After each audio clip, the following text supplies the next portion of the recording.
Good afternoon, everyone. Thank you, Dr. Master. Thank you, Father Rick, for this opportunity to be with you today. This is an important occasion, and I should begin by thanking God for what has been achieved this past week through the work of the Crisis Committee and the work of the civil societies that have been involved in trying to look for a solution for this problem that we have been facing. The work of the young people who had spoken to us in very clear and very unambiguous language about the responsibility they think we should take upon ourselves, not wait on governmental authorities to work out their politics and their egos before something is done. And so I'm grateful today. I'm very thankful to God that it looks to me as if this crisis has finally got the faith community off our backsides and into the struggle again. We have been silent for too long. We have been sitting on the sidelines for too long. We have been enjoying privilege for too long. We have been showing too much solidarity with those in power and too little solidarity with the powerless and the voiceless. And so I am grateful to God that people of faith are beginning to rise up. We have a long and a steep hill to climb, and we shall have to do that hand in hand and shoulder to shoulder and on our knees before God, but never on our knees before people on this earth. So what we have read today from the Gospel of Luke is that well-known parable of the Good Samaritan. You have heard it about this man who got hurt on that road that lies between Jericho and Jerusalem. The distance between Jerusalem and Jericho is about 25 kilometers. It's a barren road. It's a almost denuded road surrounded by little hills with caves in which robbers and bandits sometimes hid themselves and then attacked those travelers between Jericho and Jerusalem. It's a dangerous road, and it has sometimes been called the road of blood. And this is the road this parable speaks of. It tells us how this traveler came along and he was beset upon by robbers, and he was beaten half to death and left to bleed out to death. A priest came along and a Levite came along. They saw the man and they turned away, walked to the other side, and went along on their journey. These were the representatives of organized religion. The priest and the Levite. These were the people who represented God on earth amongst the people. They stood in the temple. They sacrificed on behalf of the people. They interceded for the people with God. They were the clergy and the teachers of theology. They were the priests and the dominees and the imams and those people who walk with God in order to walk with the people. They preach about God. They speak on behalf of God, but these two representatives of organized religion clearly did not know that the man bleeding to death on the street was their neighbor. They did not know that if they cannot show love and mercy and solidarity with this man, that their love for God meant nothing at all. They did not understand that unless they stopped to serve the victim on the road, their service to God in the temple is worthless. Now, it may very well be they had very good reasons to go on their way. They may have had grave business in the temple to attend to. But they forget that nothing you do in the house of God is as urgent as what happens on the road on your way to the house of God. And if you cannot see that, how can you see the God that you cannot even see if you don't see your neighbor that you can see? You cannot speak of love and the mercy of God in the temple or wherever you serve God if you cannot show the love of God on the way to the temple to those who lie bleeding on the street. And all our songs and all our hymns and all our prayers and all our sermons mean nothing if we cannot even see the victims of injustice and violence bleeding to death on the road. That's the Jericho Road. 25 kilometers between Jericho and Jerusalem. It's 17.8 kilometers between Guguletu and the city. It's 27 kilometers between Mitchell's Plain and the city. And there are people who have to travel these roads, and sometimes we call them the N1 and sometimes we call them the N7, but in reality, it's a Jericho road. And there are people traveling that road unprotected because they have no protection. They are traveling their road out of necessity because they have to leave their homes to go and work. They have to go somewhere, to meet somewhere. They are not people who are protected because then they are beset upon by robbers who leave them beaten and bleeding to death on the Jericho Road between Guguletu and Khayelitsha and Cape Town and between Mitchell's Plain and Cape Town. They need somebody who will see them on that road, who will not, when they see them, turn their backs on them and hurry towards their jobs, because what they do for God in their temples or in their places are much more important than what they have to do with those who bleed on the street. They need somebody who sees them, not just as victims, but as children of God. Now, here is a few things that I think we need to consider when we think of the actions of this Samaritan. Nowhere in the story are we told who this victim is. Is he a Jew? Is he a Samaritan? Is he a visitor from? We don't know. Why? Because it doesn't matter. It is not important what his identity is.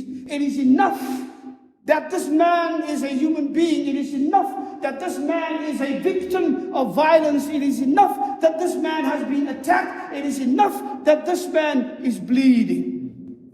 And so the Samaritan does not ask questions. The Samaritan does not say, is he of my race? The Samaritan does not ask, is he of my class? The Samaritan does not say, if I'm seen with him, do I want to be associated with him? The Samaritan does not ask, does he speak my language? The Samaritan does not ask, does he speak my language as I speak my language?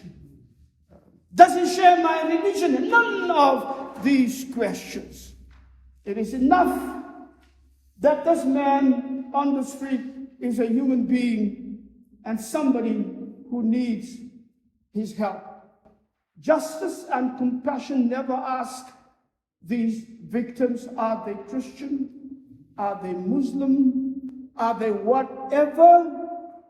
Do they believe like I do? Do they look like me? Justice and compassion never ask those questions. Justice and compassion only ask, how can I help? How can I be of assistance? How can I save you in this moment of your distress? There's only one question: is this person my neighbor? Not even that am I a neighbor to that question, because that's how Jesus turned it around. The onus is not on the victim to show that he or she is worthy to be my neighbor. The onus is upon me to show that I am worthy to be their neighbor by doing what is right now in this moment of urgency. But there's an even more important question, my brothers and my sisters. We Certainly in the church where I grew up in, we always talk about this parable as if this is about charity. I'm doing, out of my position of privilege, I'm doing a kindness to this person. I don't have to be too close to this person. That's why we have these little envelopes in the church. And some churches have it, and they call it Samaritan Sunday. A good Samaritan Sunday. And you put a note of money in there, and then you're done.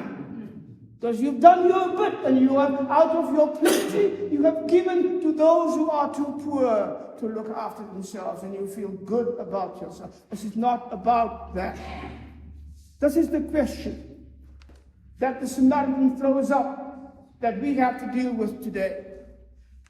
What if the Samaritan came upon the scene not after the robbers have gone, but while the robbers were still there beating up on this man? What if the Samaritan came and then he had to step into the middle of a fight, put his body on the line, put his life on the line in order to save the life of another who could no longer fight back? What if that is our situation? Because believe you me, on this Jericho road between Gugulethu and Khayelitsha in Cape Town and between Mitchell's Plain in Cape Town, this Jericho road, there are victims, but there are robbers and they are still there. They are still robbing people. They are still beating up on our people. They are still taking from our people the little that they have to add to their wealth and to their overflowing coffers to boost their overflowing egos. And these gangsters are not just amongst us that we're afraid to go from one place to another, from one street to another, send our children to school from home not knowing whether they will come back alive because the bullets are flying. We know those gangsters. But there are other gangsters who sit in the seats of power. And they rob us as surely as those people being robbed on the road. This Jericho road. South Africa is a Jericho road for the vast majority of our people. Those who have the ability, those who have been entrusted with power to make sure that this does not happen, they see this, but they turn their back and they go around because I've got a paper to sign. Yes. I've got some meetings to attend in my office. I've got some money to count in my matras. That's what the problem is. So I cannot stop to look at the faces and the eyes of those who suffer because I neglect my duty to be what God wants me to be. That is a problem that we have to deal with.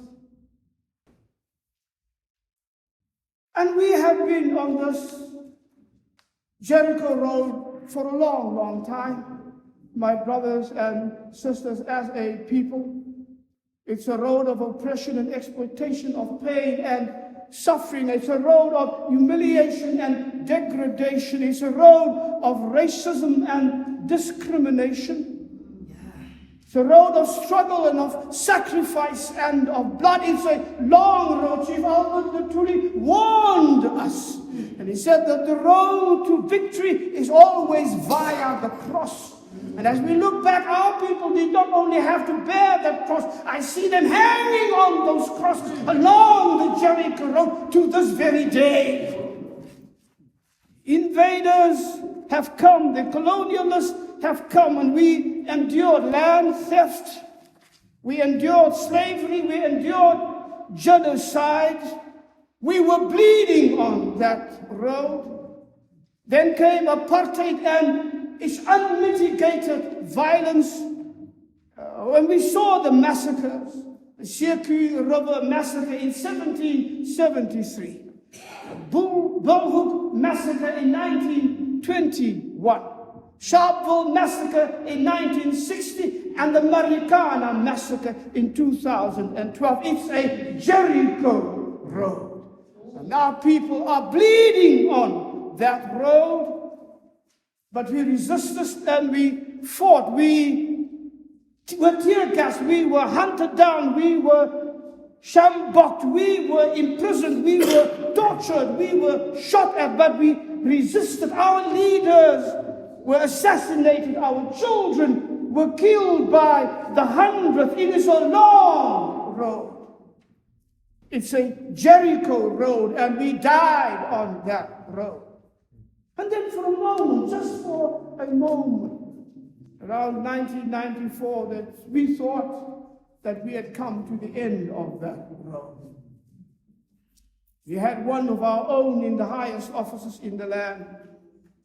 For 30 years now, we find out, looking back, that we are still walking that road. Our people are walking not just a Jericho road, they're walking a road strewn with broken glass from broken promises, and they are bare feet, they are bleeding on that road.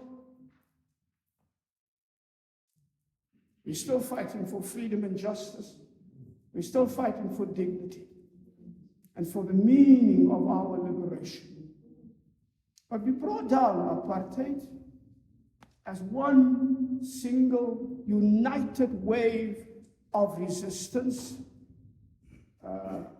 So how did we come to be so divided, my brothers and sisters? How come we now turn our backs on one another? How come we don't care for one another as we should? How come we look down the one upon the other, hiding in our ethnic identities that is not of our own making, but has been imposed upon us by colonialists and apartheid apostles, as if they were God to remake us from children of God and the creation of God into their creation, upon whose necks they can stand with impunity? How did we get here so quickly again? And while we look at each other in this way, while we fight with each other, who reaps the benefits of this? For who are we doing this? We on a Jericho road, but a Jericho road of our own making this time. Think about it, my brothers and sisters. The crisis in Cape Town is not just a Cape Town crisis. We've said this, it is a national crisis. Cape Town looks the way it is looking because the country is looking the way it is looking. Our people in Cape Town are helpless and hopeless and angry and disillusioned and disappointed because the people of South Africa are helpless and hopeless and disillusioned and angry. And we have to find a way to change that. It's a national crisis.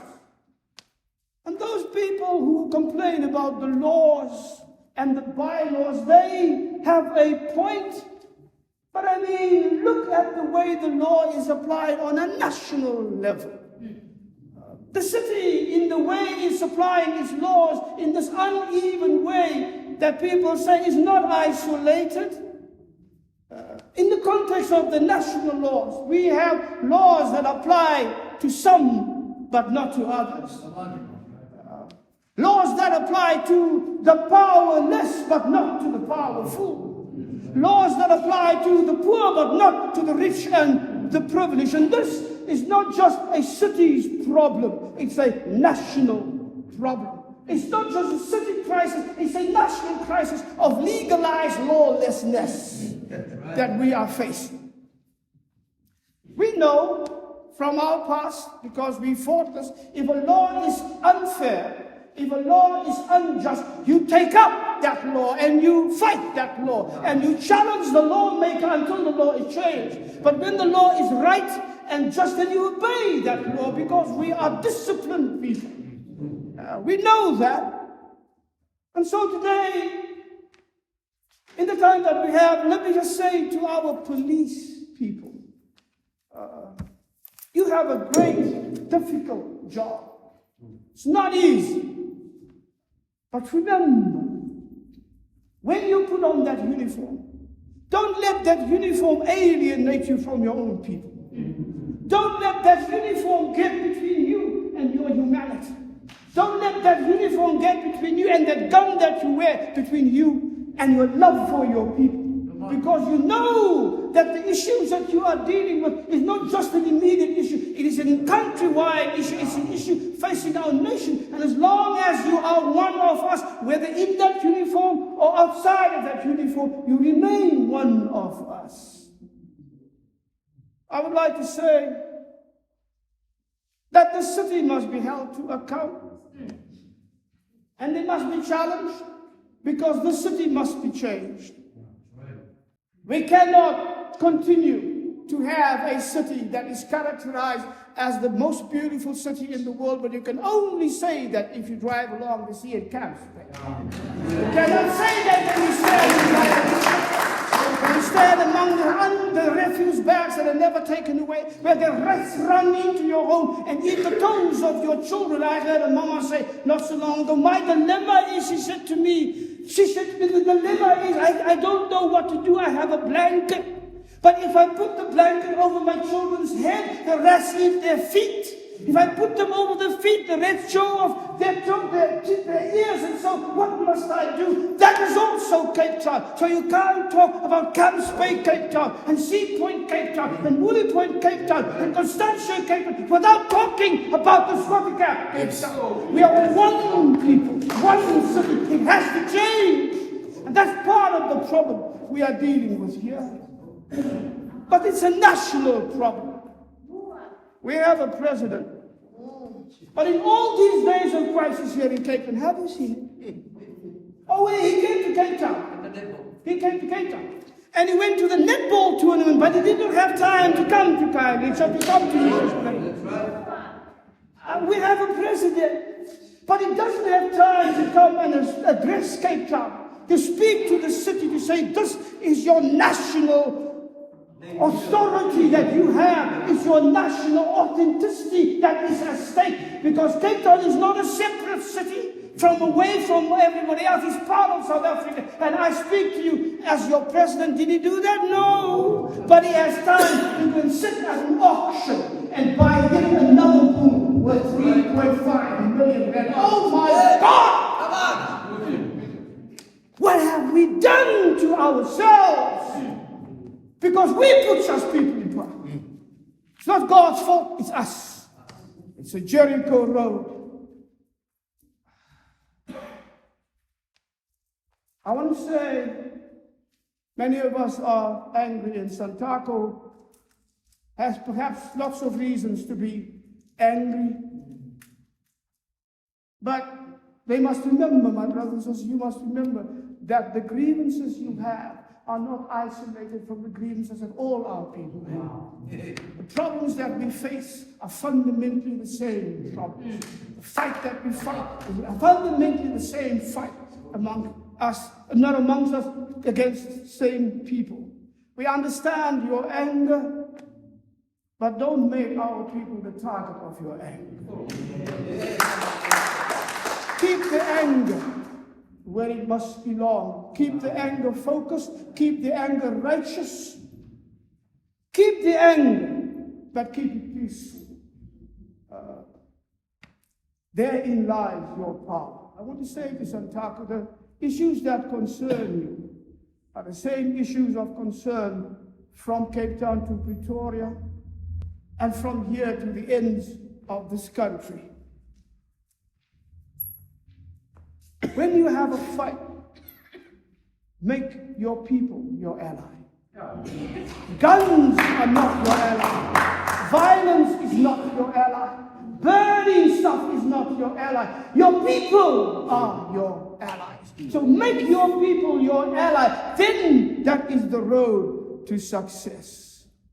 We need justice, we need peace, we all do. So what if we fight for these things, for all jobs for all our people, for opportunities for all our children, for electricity for all our people, for this and that, all our people, for dignity of all our people, and you make your taxes available to take our people right down to Anthony Street and to Parliament so that we can demonstrate with you and you with us. That's how you do it. That's how you fight the battle. That's how you develop, and that's how you win. We got to be clear and we've got to be united as we do this. But we've got to do this by renaming the road. Talking about the Jericho Road, but we've got to rename the road. Make the road not the Jericho Road, but the Paradise Road. Remember that song? Remember that song?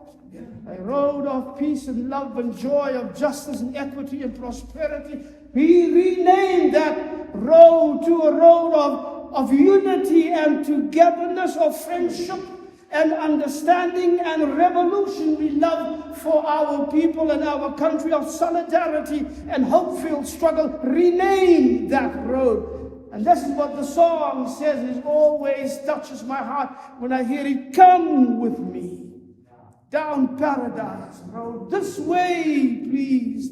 I carry your load. This you won't believe, but there are better days before us. And a burning bridge behind us. Fire burning, smoking. The sky is blazing. There's a woman waiting, weeping. And the young man nearly beaten, all for love. But Paradise Road was almost closing down. But if we change our hearts, and if we change our minds, and if we set ourselves to start this fight again and do what we know as a people we can do because we've proved it, then Paradise Road will open up. And our people will walk that road, and we will hope again, and we will pray together again, and we will stand together again, and we will win together again, and we will stand up and say, this is paradise, not closing down, but opening up, not just for us, but for our children, not just for Cape Town, but for all our people. Rename that road today. Rename that road. Rename that road. God bless you.